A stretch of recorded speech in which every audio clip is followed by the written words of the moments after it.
उद्धार। हिंदू समाज की वैवाहिक प्रथा इतनी दूषित, इतनी चिंताजनक, इतनी भयंकर हो गई है कि कुछ समझ में नहीं आता उसका सुधार क्यों कर हो।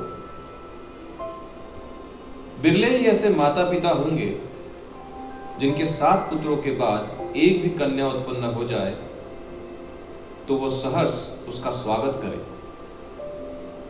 कन्या का जन्म होते ही उसके विवाह की चिंता सिर पर सवार हो जाती है और आदमी उसी में डुबकियां खाने लगता है। अवस्था इतनी निराशमय और भयानक हो गई है कि ऐसे माता पिताओं की कमी नहीं है जो कन्या की मृत्यु पर हृदय से प्रसन्न होते हैं, मानो सिर से बाधा टली।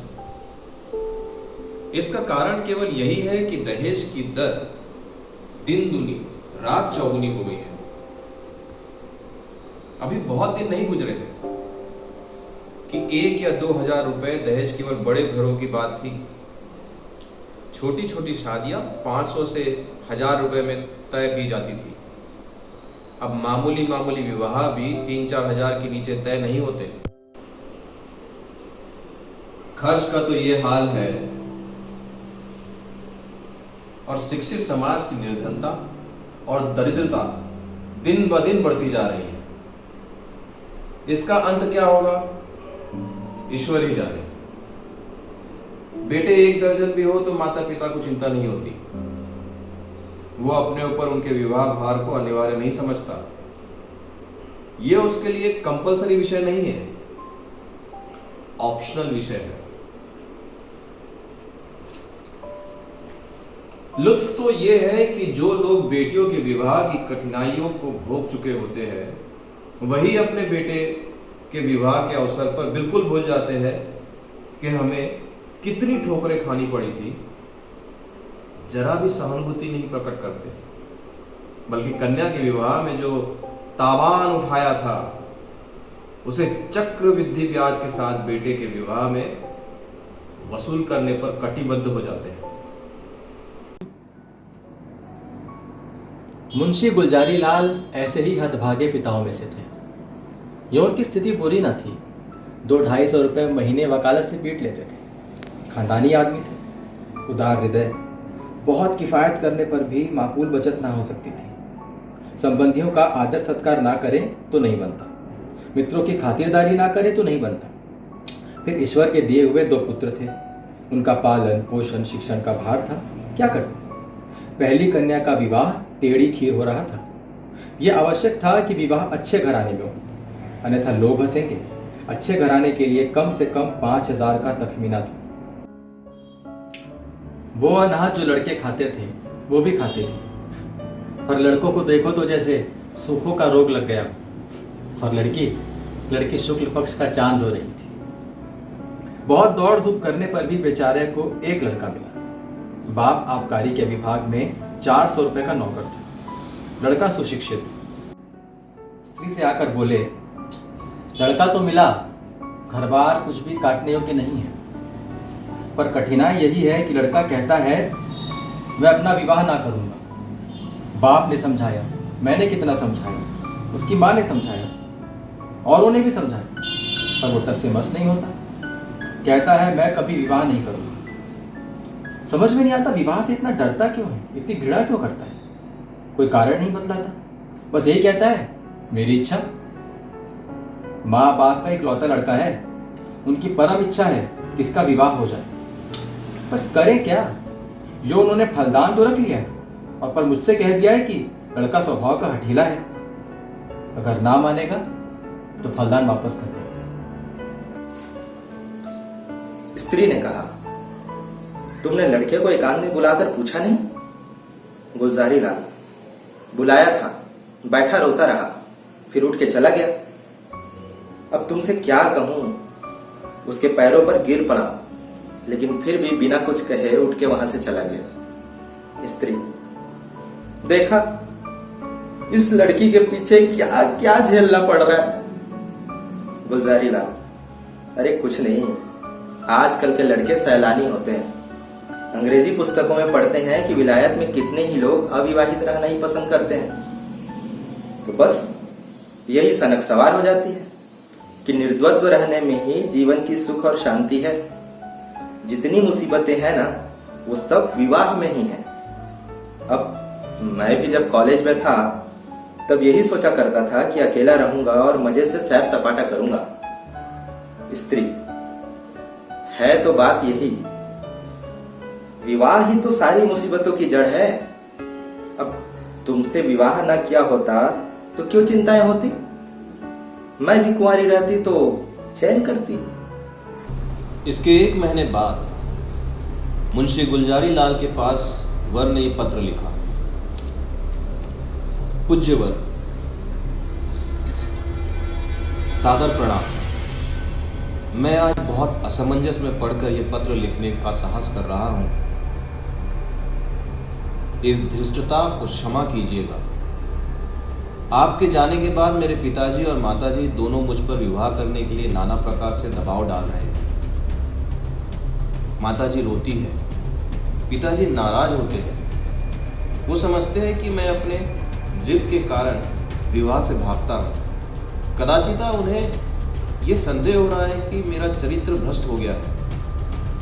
मैं वास्तविक कारण बताते हुए डरता हूं कि इन लोगों को तो दुख होगा ही, और आश्चर्य नहीं कि शोक में उनके प्राणों पर ही बन जाए। इसलिए अब तक मैंने जो बात गुप्त रखी थी वो आज विवश होकर आपसे प्रकट करता हूं, और आपसे साग्रह निवेदन करता हूं कि आप इसे गोपनीय समझिएगा और किसी दशा में भी उन लोगों के कानों में इसकी भनक न पड़ने दीजिएगा। जो होना है वो तो होगा ही, पहले से ही क्यों उन्हें शोक में डुबाऊं। मुझे 5-6 महीनों से यह अनुभव हो रहा है कि मैं क्षय रोग से ग्रसित हूं। उसके सभी लक्षण प्रकट होते जाते हैं। डॉक्टरों की भी यही राय है।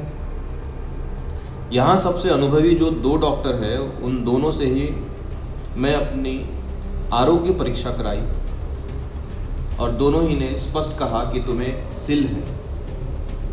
अगर माता पिता से यह कह दूं तो वो रो रो कर मर जाएंगे। जब यह निश्चय है कि मैं संसार में थोड़े ही दिनों का मेहमान हूं तो मेरे लिए विवाह की कल्पना करना भी पाप है। संभव है कि मैं विशेष प्रयत्न करके 1-2 साल जीवित रहूं, पर वो दशा और भी भयंकर होगी, क्योंकि कोई संतान हुई तो वो भी मेरे संस्कार से अकाल मृत्यु पाएगी, और कदाचित स्त्री को भी इसी रोग राक्षस का भक्षय बनना पड़े। मेरे अविवाहित रहने से जो बीतेगी मुझ पर बीतेगी। विवाहित हो जाने से मेरे साथ और कई जीवों का नाश हो जाएगा। इसलिए आपसे मेरी प्रार्थना है कि मुझे इस बंधन में डालने के लिए आग्रह न कीजिए, अन्यथा आपको पछताना पड़ेगा। सेवक हजारीलाल। पत्र पढ़कर गुलजारी लाल ने स्त्री की ओर देखा और पूछा कि इस पत्र के विषय में तुम्हारा क्या विचार है? स्त्री: मुझे तो ऐसा मालूम होता है कि उसने बहाना रचा है। गुलजारी लाल: बस बस, ठीक यही मेरा भी विचार है। उसने समझा है कि बीमारी का बहाना बना दूंगा और वो लोग आप ही हट जाएंगे। असल में बीमारी कुछ नहीं, मैंने तो देखा ही था। अरे चेहरा चमक रहा है उसका, बीमार का मुंह छुपा नहीं रहता। स्त्री: राम नाम लेके विवाह करो। अरे कोई किसी का भाग्य थोड़े ही पड़े बैठा है। गुलजारी लाल: यही तो मैं सोच रहा हूं। स्त्री: ना हो किसी डॉक्टर से लड़के को दिखाओ। अरे कहीं सचमुच बीमारी हो तो अम्बा बिचारी कहाँ की रहेगी।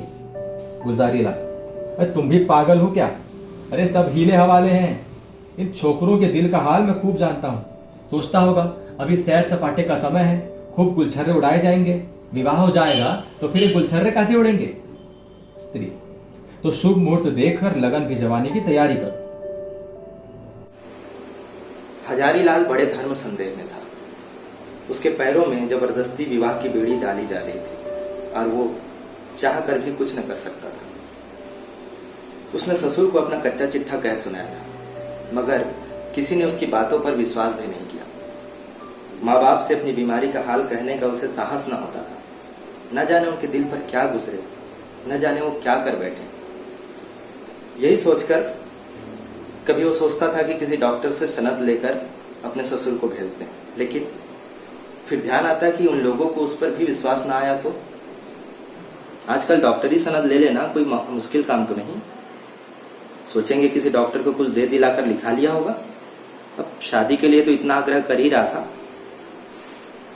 उधर डॉक्टर ने स्पष्ट कह दिया था कि अगर तुमने शादी की तो तुम्हारा जीवन सुख और भी निर्बल हो जाएगा और महीनों की जगह दिन में तुम्हारे वारे न्यारे होने की भी संभावना है।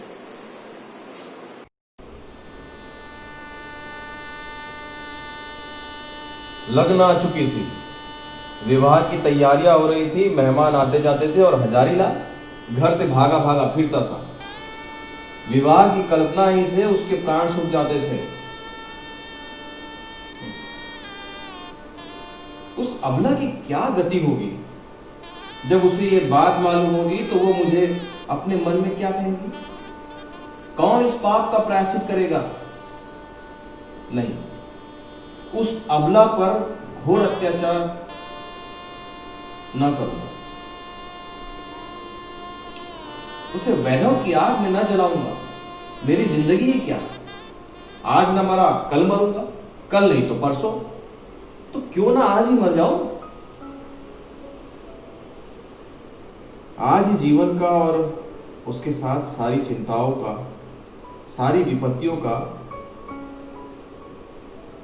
अंत कर दो। पिताजी रोएंगे, अम्मा प्राण त्याग देगी, लेकिन एक बालिका का जीवन तो सफल हो जाएगा।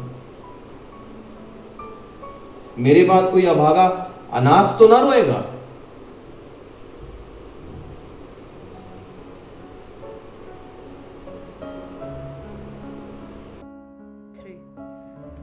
क्यों ना चलकर पिताजी से कह दूं, वो 1-2 दिन दुखी रहेंगे। अम्मा जी 2-1 रोज शोक से निराहार रह जाएंगी, कोई चिंता नहीं। अगर माता पिता के इतने कष्ट से एक युवती की प्राण रक्षा हो जाए तो क्या छोटी बात है। रात के 10 बज गए थे। बाबू दरबारी लाल चारपाई पर लेटे हुए हुक्का पी रहे थे। दरअसल आज उन्हें सारा दिन दौड़ते गुजरा था। शामियाना तय किया, बाजे वाले को बयाना दिया, आतिशबाजी, फुलवारी आदि का प्रबंध किया। घंटों ब्राह्मणों के साथ सिर मारते रहे। अब इस वक्त जरा कमर सीधी कर रहे थे कि सहसा हजारी लाल को सामने देखकर चौंक पड़े। उसका उतरा हुआ चेहरा, सजल आंखें और कुंठित मुख देखा तो कुछ चिंतित होकर बोले, लालू, तबीयत तो अच्छी है ना? कुछ उदास मालूम होते हो? हजारी लाल, मैं आपसे कुछ कहना चाहता हूं पर भय होता है कि आप कहीं अप्रसन्न ना हो जाए।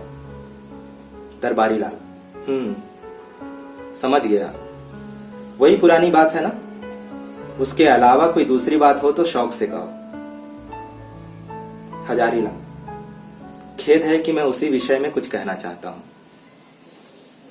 दरबारी लाल, यही कहना चाहते हो ना कि मुझे इस बंधन में मत बांधिए, मैं इसके अयोग्य हूं, मैं ये भार नहीं सह सकता, ये बेरी मेरी गर्दन तोड़ देगी, आदि आदि, या कोई और नई बात है? हजारी लाल, जी नहीं, नई बात है।